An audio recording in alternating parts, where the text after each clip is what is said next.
I would like, if I may, to take you on a strange journey. Hello, everyone, and welcome to another edition of Real Estate Realities with the Rebel Broker. My name's Robert Whitelaw, and I am the Rebel Broker, licensed real estate broker in the state of California and member of the National Association of Realtors. But please, don't hold that against me. Welcome to it, everyone. You've made it through yet another week. I had a couple of interesting conversations with listeners over the last couple of days about goals. And we had a little chat really about the Google Calendar thing. And you'd swear that I own stock or that I got a nickel for every time it got mentioned on the show or something. But it's a great tool, and I got some feedback from a couple of folks who've started using it. And I'm getting basically the same kind of feedback from them that I was really experiencing myself, that it really just keeps this stuff at the front of your brain. So I'm going to strongly suggest that you all just give it a try. It doesn't cost you anything, so there's really no downside to it. I don't think you're really giving up too much in terms of information you're surrendering to Google, but being able to just even if you don't want to use it as your primary calendar tool, using it to just track your goals, I think is fantastic. And it's the flexibility that it adapts to that I think is awesome. You tell it, you name the goal, you tell it what days of the week you're willing to do it and times the day, and then as your calendar, so I guess you kind of have to make it your primary calendar to make it work for you, but as you introduce other things that you have to do to your calendar or other things conflict, it moves the goal for you. So it always moves it to a time period that you've already told it is an okay window of time. And I think that's fantastic. And if nothing else, at least, even if you end up with a week entirely packed up, where that often can fuel forgetting about goals, it gives you an opportunity to catch up the following week and remind you that goal is still there. And that's one of the things that I think holds people back. Wanted to go ahead and do a review of the last poll that we put out. I think I'm a few days behind on updating that one. Now, the last poll we did, and again, we really had a relatively low number of participants in this particular poll. The last couple of polls have been low on folks jumping in and participating. I blame myself. I don't think I actually have mentioned on the show every day to participate in the poll. So I'll make a point of maybe doing that to remind folks. But the question was, what scares you the most about investing in real estate? Now, I offered you three different choices: taking on a mortgage, which direction home prices are going to go, or just the whole idea in general scares you. And nobody picked any of those options. Now, we only had a handful of folks. Looks like we had 5 folks participate in the poll this time around. And it really sort of huddled. It was all other. So people entered, and this is actually kind of the way I like it. Folks entered other options, different things that concern them. And it really fell into 2 camps. One was a concern that you're not going to be able to find renters, that you're going to get this thing all set up, you're going to do the work, and you're going to offer it out there, and you're going to find that you just don't get renters. The other thing was that the research numbers or assumptions that you're making are incorrect, and it'll prevent you from and one person added, several people, this was kind of probably the most popular one in terms of just feeling like you have bad numbers. But one person also mentioned not being able to retire early as a result of these chances that you're taking. And that was an interesting standpoint to me, that folks might not. It's interesting when you avoid a thing that, when done correctly, will ensure your early retirement, but you are afraid of doing it because if you don't do it correctly, it'll hamper your ability to retire early. So that's talk about a catch-22 situation. Hopefully moving forward, as I share ideas on how to become more firm or more confident in your skills, these won't bother you. For the folks who said finding renters, which was the number 2 highest issue, you really need to not let that one knock you down, because frankly, as long as you are pricing appropriately for your marketplace, and there's so many tools out there to help you do that, in terms of not just online tools where you don't have to talk to anyone, but then you can talk to local property management firms and have them look at your property and say, what would they rent it for you? And that'll give you a great idea. And I'd use that amount minus $100. depending on where you are. In my marketplace, I'd use minus $100. If rents were down around $1,000 or $600 or $800, I probably wouldn't use $100. Maybe I'd use $25. Maybe I'd use $50. But where I am, where a low rent is considered somewhere in the neighborhood of $2,000, I might be wanting to give myself a little bit of pad there just so that I can ensure that I rent quicker than everybody else, right? But also, just looking at the tools that a renter would use to search for a property should allay those fears. So hopefully we've already covered things that would solve that problem for you in terms of being concerned about finding renters. And then, of course, the other thing was research and believing that your numbers are incorrect. That's a tough one, but if you're doing a lot of research, one thing that I've learned is in doing research, if you're doing it on a variety of different places, like let's say you're using Zillow, you're using Trulia, which are really very similar tools now, but you're also using Realtor.com, you're using other sites that are amassing data, and you're also leveraging off of your connection with a local real estate agent. And frankly, I think that's the most valuable one for you. Sure, you're going to get some local neighborhood data from Zillow and Trulia, plus some of their guesswork on it. But if you partner up with a real estate agent who can give you solid data about your area, if those two things kind of gel together, or if you're starting to see a consistency, you should feel a trend happening. And that's one reason why I think that it's important to not wait to exercise these mental muscles until you actually plan to use them for a transaction. I'm a big believer in dry runs. So if you're really super uncomfortable, this could be a goal that you set for yourself for 18 months if you want. Pick properties, do estimates, figure out what you would do, and then what you would rent them for, and track what that marketplace does. Now, clearly, you're probably going to have a hard time tracking that specific property, but pay attention to the assumptions you made. You believed that you'd be able to rent it for X amount of dollars, and you're continuing to see through the various websites that homes in that area are renting for either a little more or a little less than what you were budgeting for, and track what those numbers are. And then once you've come to that year or 18 months or 6 months, whatever is a comfort to you, look back and say, you know what, if I had done it, if I'd pulled the trigger on that one, I would have been okay. I would have been able to make it. I would have been able to achieve my goal with that property. But on the other hand, you really don't want that to be a process that bogs you down. The paralysis of analysis is something I think a lot of people suffer from. I know that was something I had to overcome early on, where I sit and I analyze things so much that I pass up too many really good opportunities and potentially really unique windows of opportunity to get myself involved in a property that could really benefit me. So don't let that stop you. And I know that's easy. Those are easy words to say, right? When you're afraid that your retirement's on the line and you're just not trusting your numbers. Numbers are interesting because you can tend to verify them, right? There tends to be more than one source for this stuff. So if you just poke around and try to accelerate your process of decision making by saying, you know what, I didn't just get this number from this source, I also got it from this source. And they back each other up, that's a good thing, right? Whenever you can corroborate data with other sources, that probably means that you're onto a pretty good thing in terms of being able to rely on the data that you found. So hopefully you can take this information, kind of internalize it a little bit, weave it into your current goals, and start moving forward and conquering these, at least for the folks who replied to the poll. So I want to thank you for taking the time out to go ahead and participate in the poll. I'd love it if I could get more of you to do so. It's a big help to me to be able to get more feedback from listeners, and a poll is a great way to do it. Now, one other thing I wanted to throw out there, and I'm hesitant for this one. I've had a couple of listeners suggest that I cover more than real estate in my shows. And I'm not interested in doing that because it makes it, I can't just have a show where I talk about real estate, maybe something else, right? So there was a segment I used to do way back when I did a super long show, when I was in the once a week, 3-hour format, and I did that live and took calls from folks. I would do a off-topic segment, something in the news that had just kind of caught my attention that could relate to anything, and just chat about it.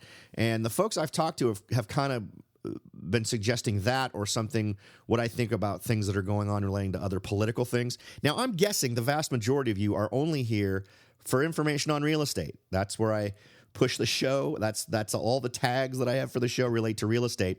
But I wanted to poll all of you to see what interest would you have in having one day a week be an off-topic day, maybe off-topic Tuesdays, where we don't talk about real estate. We talk about other things, just big things in the news, and try to apply some of the sort of common sense or research or getting the other side of the story type of an approach that I like to use with my real estate stories to other things. So that's going to be the poll question starting today. So feel free to head on over to www.therebelbroker.com to participate in that, and let me know what you think about it. And the answers will be yes, no, or yes, but only if you create a completely different podcast, because I have no interest in hearing what you say about anything else other than real estate. And I'm completely okay with that answer. To be honest, if everyone tells me they'd love for me to talk about other stuff, but do it in another podcast, probably not going to happen. I just don't have the bandwidth.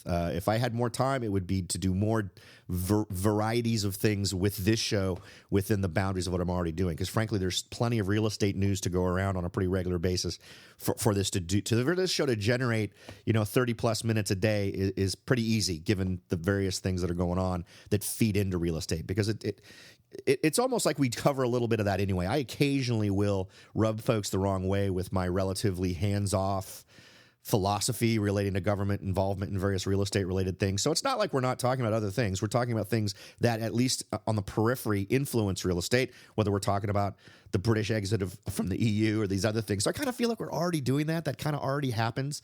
But I'd love to get some feedback from you on whether you think that is a worthwhile use of one day a week to pick something completely outside of real estate and discuss it. Everyone who advises me on the other side about my show tells me that's the death rail. That is the third rail, because you'll end up talking about politics or other things, right, that alienate too many people. But I'm okay with that. I mean, I like to think that we've kind of just built this on the idea of being honest about what we think about stuff, and it might be fun to sprinkle a little bit of different stuff into the show from time to time. But I'll let you folks give me some feedback on that. To be super honest, I'm leaning more towards just keeping things the way they are in terms of what I cover, just because there is so much other stuff that sort of feeds in. All right. Finally, I am still pushing for everyone to participate in the survey. I'm not going to waste a lot of time here talking about it, just reminding everyone that if you can head on over to www.therebelbroker.com, there's a big red button at the top of the website that says fill out this survey to help the show.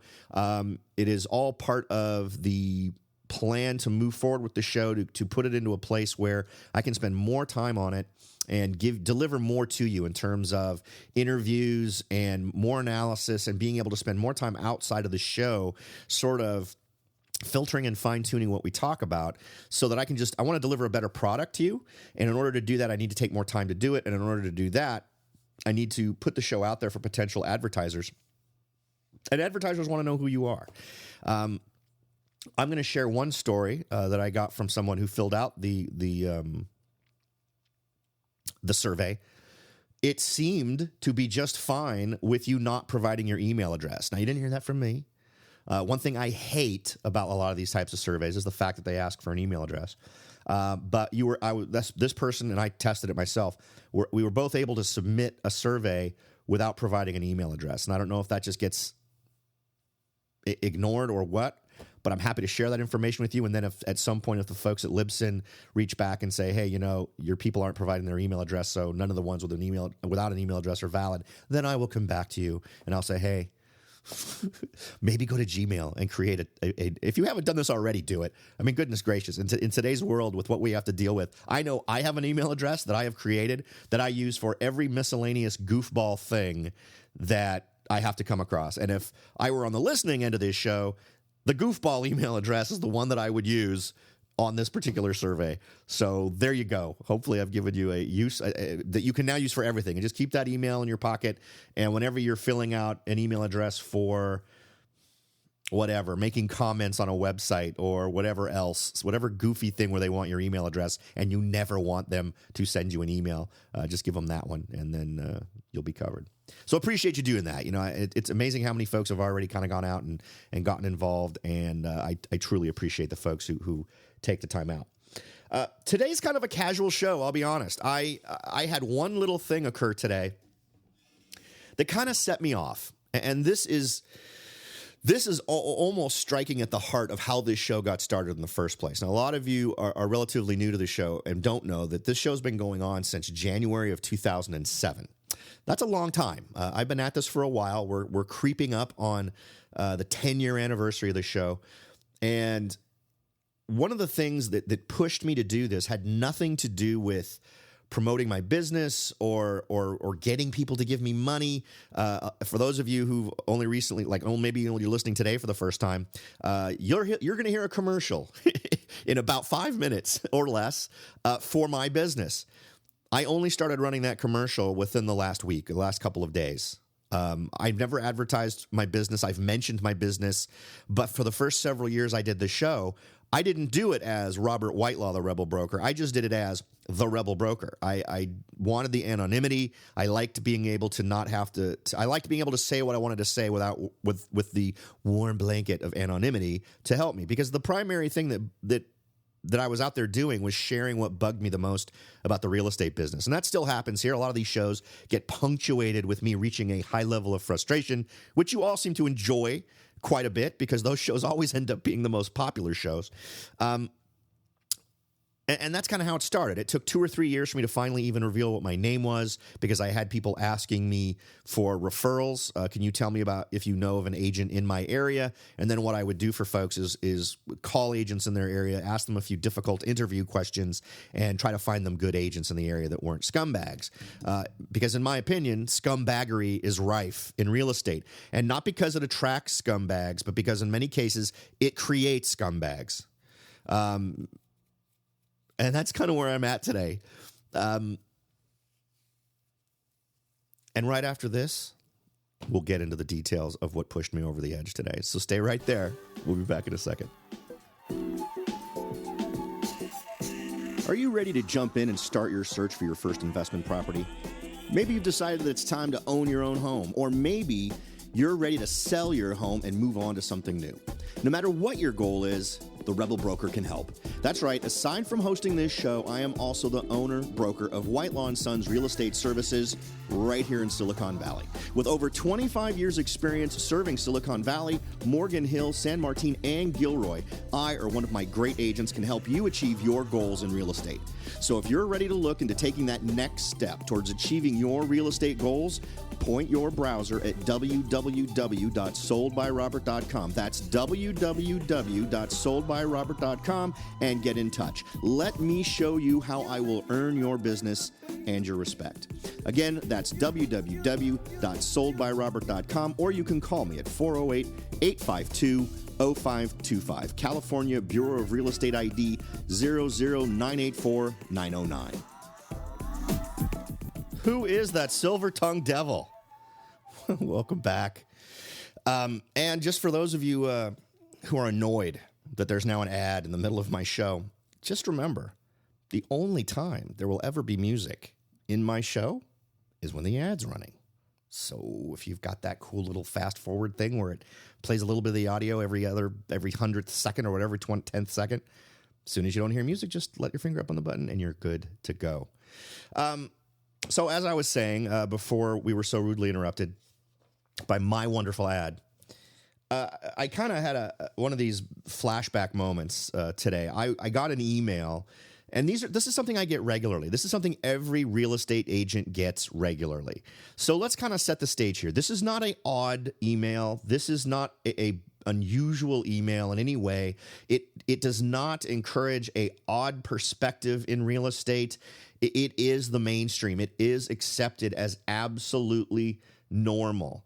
And my contention is that stuff like this is not only bad, but it hurts real estate. And it hurts real estate because of the kind of real estate agents it creates.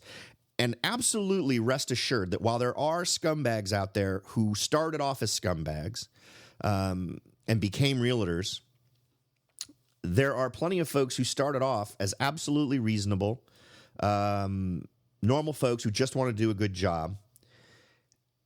And unfortunately, the way that folks get trained, you join any huge office and you go off to their welcome to real estate training, you're going to spend the vast majority of your time embracing ideas and philosophies that are casual deceits, just little lies, little white lies. And my problem with that was always that leads to a mindset that allows you to embrace bigger lies. Let me just hit you with the ad right here. I'm hesitant to say who it was from because it would be like they're doing something wrong, and they're not. They're offering a service, but it's a service that facilitates a small deceit, right?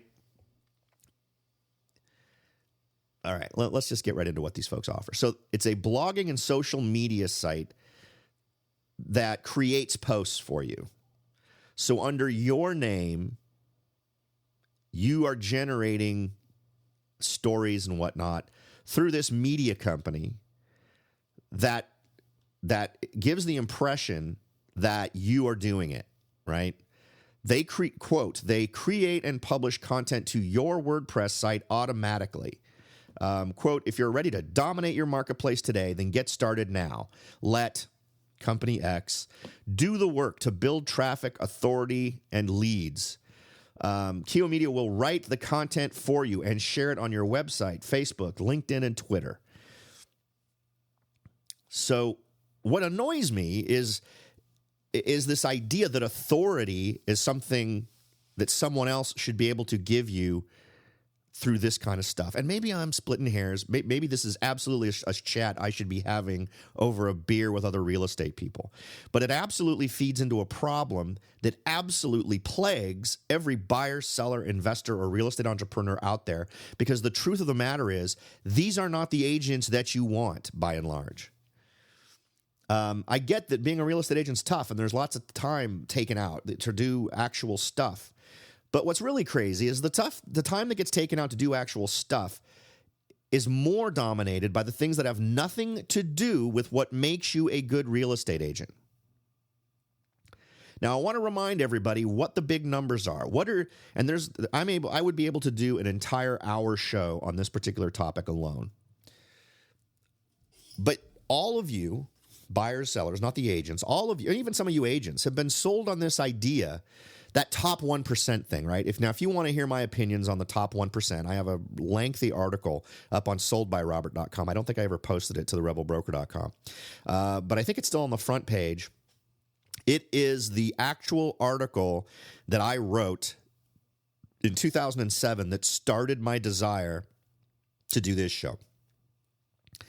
And I think the article's called The Top 1% Myth. And what it does is it's not necessarily a misrepresentation of the facts.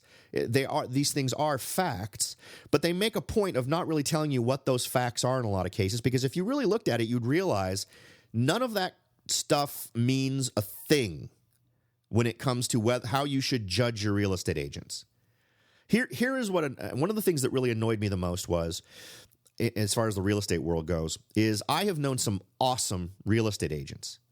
And by that, I mean people who were fantastic at watching out for their clients' interests, knowing great ways to turn a negotiation to their advantage and therefore to the advantage of their clients, who were willing to take a loss on their commission by negotiating a price way down from where it was, or using unconventional tactics to reduce the actual price of the home in favor of maybe trading other stuff. Like you find out the seller is really into classic cars. Your buyer is a classic car restoration guy and happens to have this, 57 Chevy. And so you're able to make these awesome things happen. And these agents are hands-on every step of the way. They're hands-on when you're looking for the home or trying to sell your home. They are the single person you can call all during the escrow process. They show up for every appointment. They are there for every appraisal. They are there for everything. In other words, they do their job. And despite what you may think, That is a rarity in this business. And I go back to this original email offer, and it reminds me of all the things I hated about my initial training in real estate. When I first came into real estate, and I was working for a national chain, went through their training, bought the magical gold blazer. Yeah, this is back in the days when you'd wear a blazer the same color as the company that you worked for. There was a red one, and there was a gold one, and I think there was a weird blue one too. But anyway, not all from my company. Those were all different companies. But anyway, and all of it focused on these things as in terms of sort of creating this idea that all of you folks, all you buyers and sellers out there, are cattle. And it's a numbers game, which it is. Because here's the thing. You can do all of this scumbaggery, and it works. Right? And that's fine for folks who are absolutely cool with an ends justify the means mentality. But here's the problems. This is where it crops up and bites people in the butt. The ends that are being striven for in this case are closed escrows. The focus isn't on a satisfied customer. The focus isn't on getting you the lowest price if you're a buyer.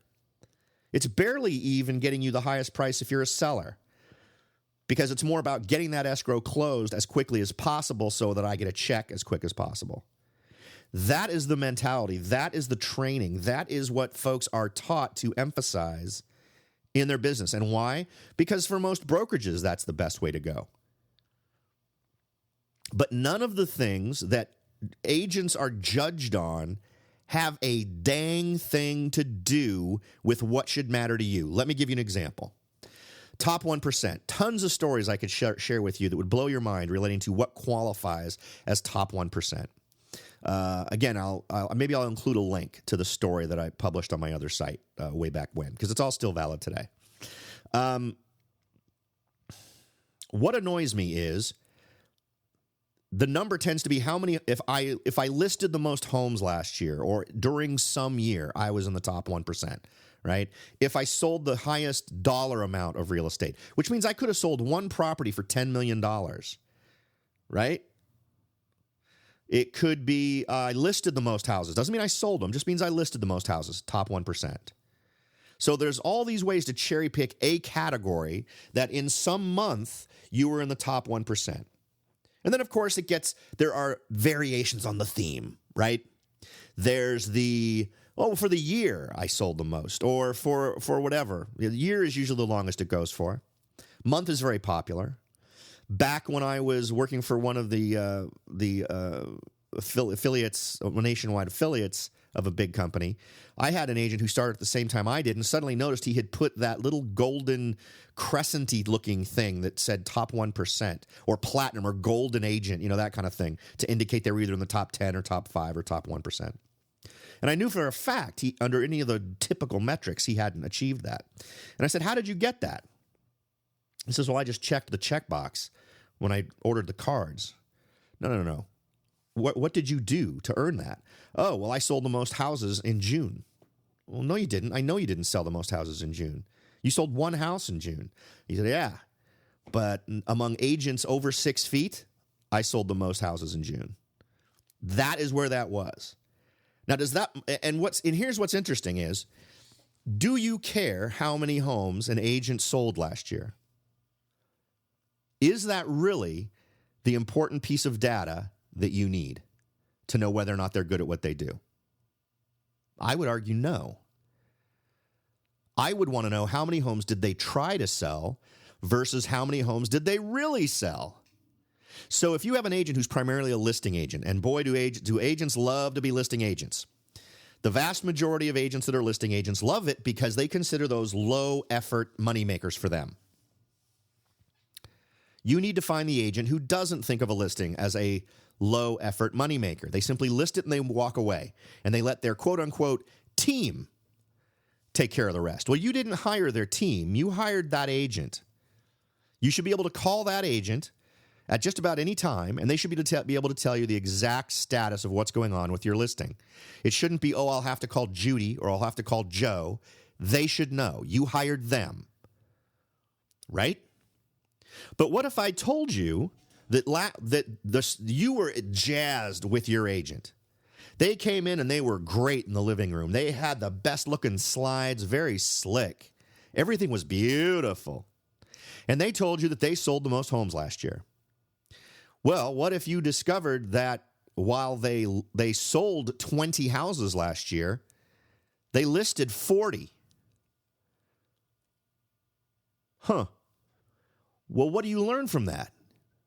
A statistic that you'd probably want to know. Now, at the same time, that agent only sold 20 of the 40 homes they listed last year. For that statistic, they will probably get a top 1% thing on their business card.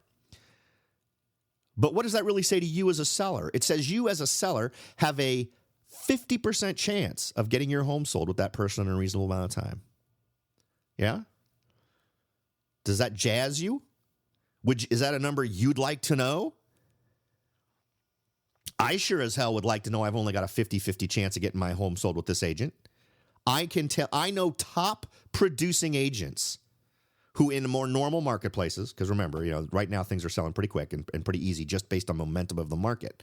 But in more balanced markets, I can go back and pull out data and show you top producing agents who do tons and tons of business, who were even worse than that only sold 25 to 30% of the homes they listed. And these folks kind of got engaged in what we call lost leaders, where they'll list your house for anything, whatever amount you say. But what they're getting is an advertisement in front of your house. And there's a name for it. It happens so frequently, they named it a lost leader. So wouldn't you like to know if you've only got a 25 to 50% chance of your home getting sold with this person? What about something else? Because you don't have 10 houses for this person to sell. You have one house for this person to sell.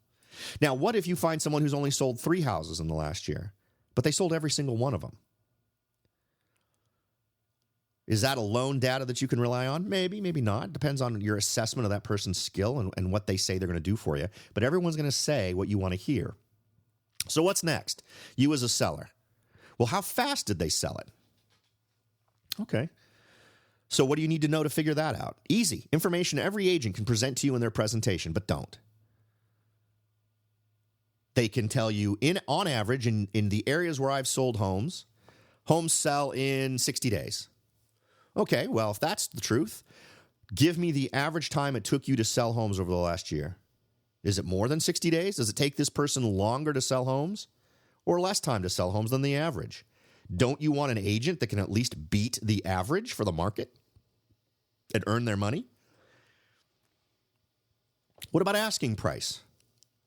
If you want to sell your house for $100,000 and they say, okay, I'll do it, what would you like to know about that listing agent? Well, what percentage of their listings sold for full asking price over the last year? Wouldn't that be a good number to know? Boy, it must be real tough to pull that one up on the MLS, huh? No, not hard at all. Standard stuff. Easy. But nobody ever wants to report it. No one wants that on their scorecard. I'll tell you what, when I first started trying to hire agents for my office, I had a flyer, and I said, this is the criteria by which you will be judged. And it was this kind of stuff, not a single taker.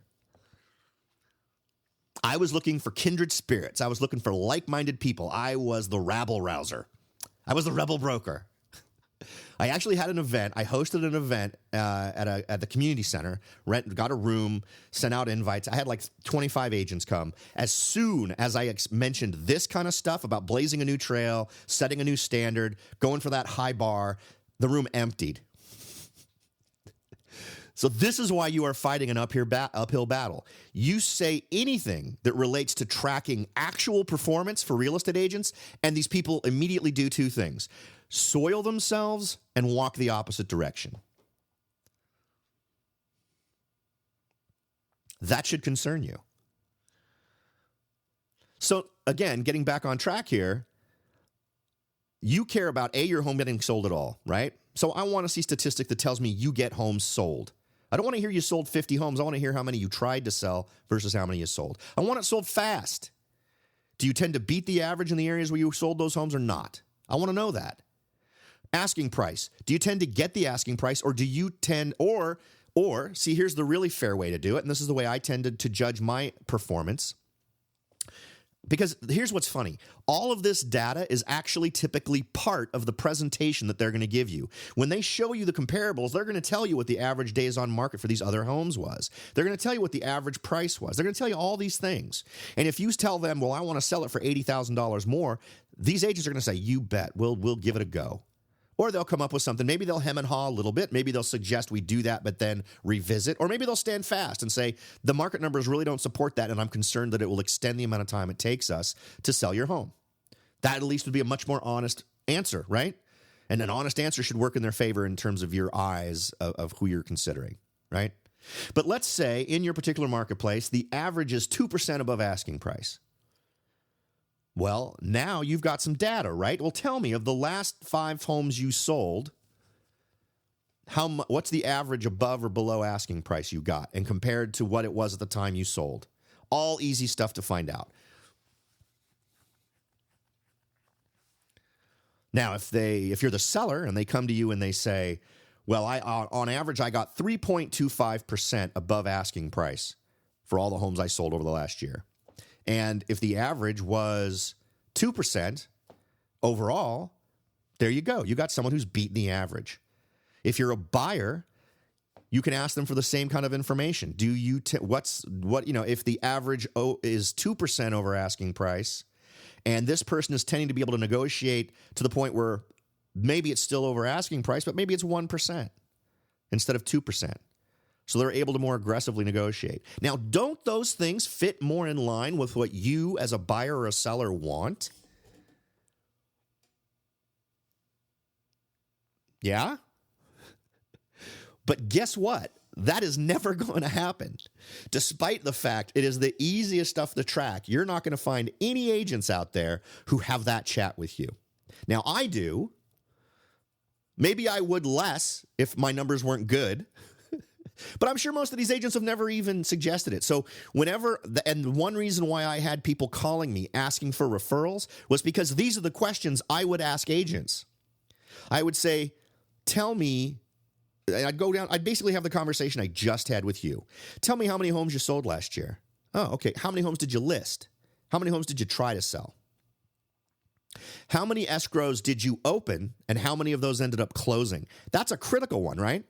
One thing you want out of your agent is an ability to resuscitate a sickly escrow. If your escrow is about to go boots up because of some piece of paperwork that's not getting done fast enough, or because bad things are happening, you want to know your agent's a problem solver, right? So if you open an escrow, does it close? Do you close 100% of the escrows you open, whether you're a buyer side or seller side guy? Now, I'm a 100% guy. I can't remember the last time I had an escrow fail. But I'm also an anal retentive freak, and I come up with 2 or 3 backup plans for every single thing that's going on in case things go nuts. And I'll tell you what, despite the fact I had a transaction for a vet, it breaks my heart that my client had to go through this, because one of my main goals with vets is to keep the stress low. This guy's a recovering vet. He has injuries he's dealing with. His life is complicated. His wife's life was complicated. Things were bad. And everything that could go wrong with his transaction went wrong. Ended up in delaying closing dates. Ended up when he was going to move in.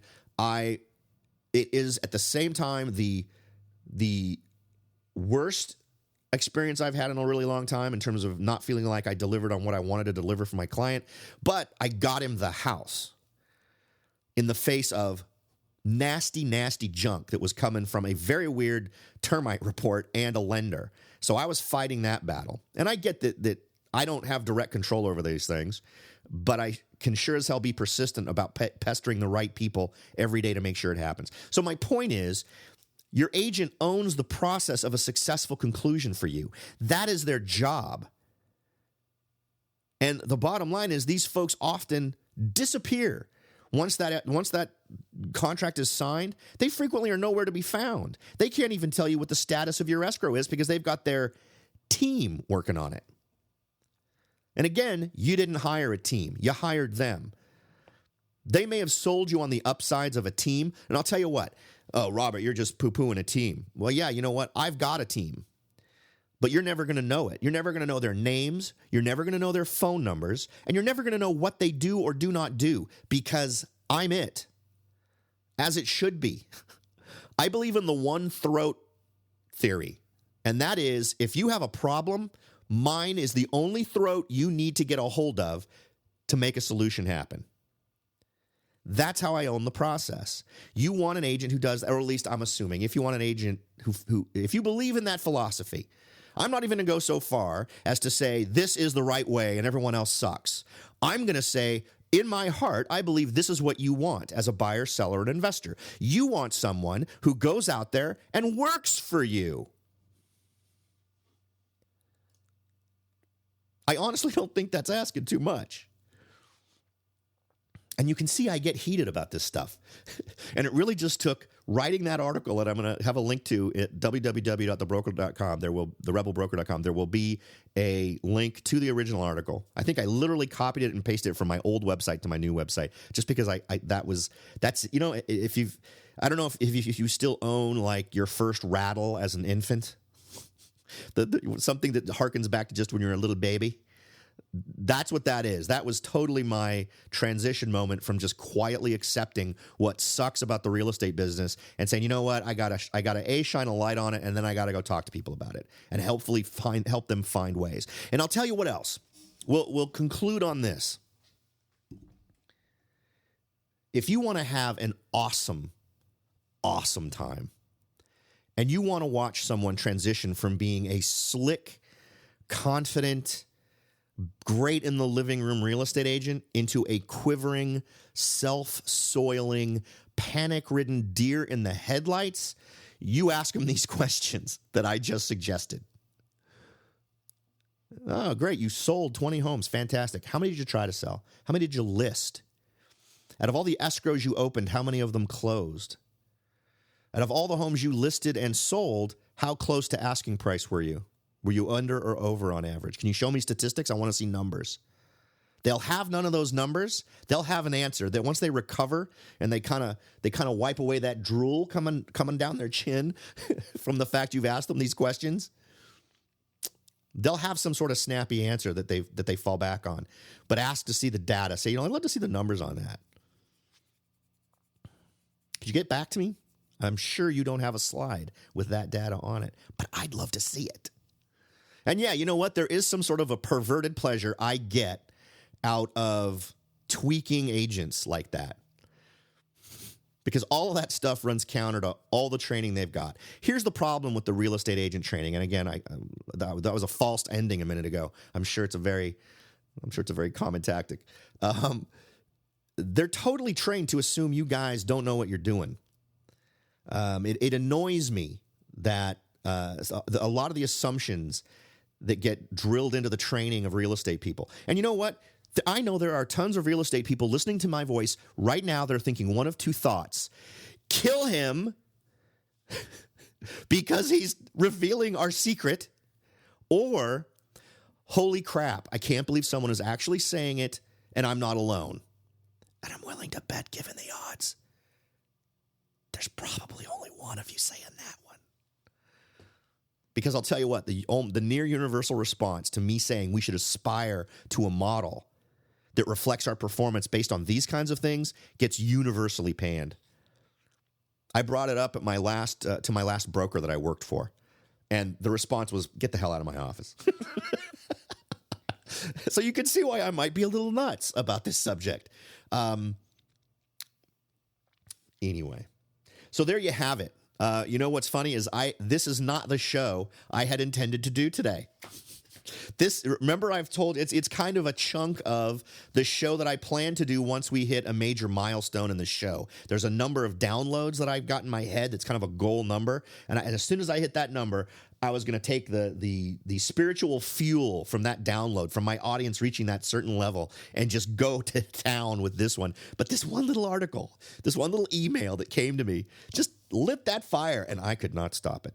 So there it is. This is a subject that now that I've said it, this is a subject that may come up more frequently because there's more. Oh, yes, there's more.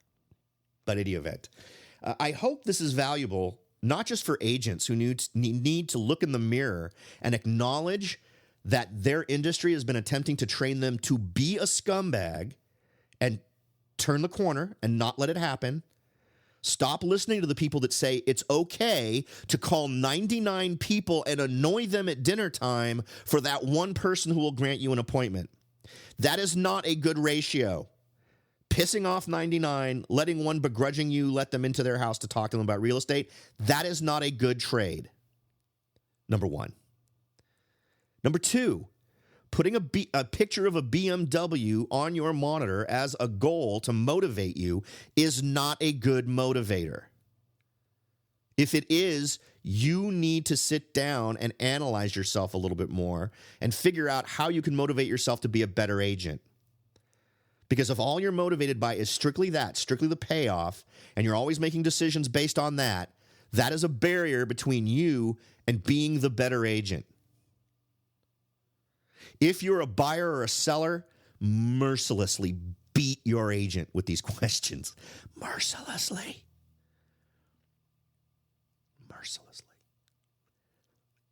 The only way to truly save them is to force them to think these thoughts. All right. Man, did I not intend to do that today. I so appreciate you making this show a part of your daily routine. I have no idea what part this show will be for you. We're 45 minutes into it. I don't know if this is the longest show I've done, but there's so much more we could talk about, but I know I try to keep it in lovely consumable chunks for your commute. So hopefully you'll have a little extra for the commute home as well. And again, thank you for making this show a part of your day. It is awesome, and I am humbled by how many people appreciate what I want to put out and what I'm trying to share with you. And I hope that every single day that I put this microphone in front of my face, I am sharing something with you that is going to help you succeed in what you're trying to do, whatever it is. Even if it has nothing to do with real estate, or you just follow real estate stuff because you're kind of interested in the industry, but I'm able to share with you something that's going to push you forward in life and get you moving in your goals. Thank you for letting me play that part in your life. As always, thank you so much for listening, and I'll talk to you all next time.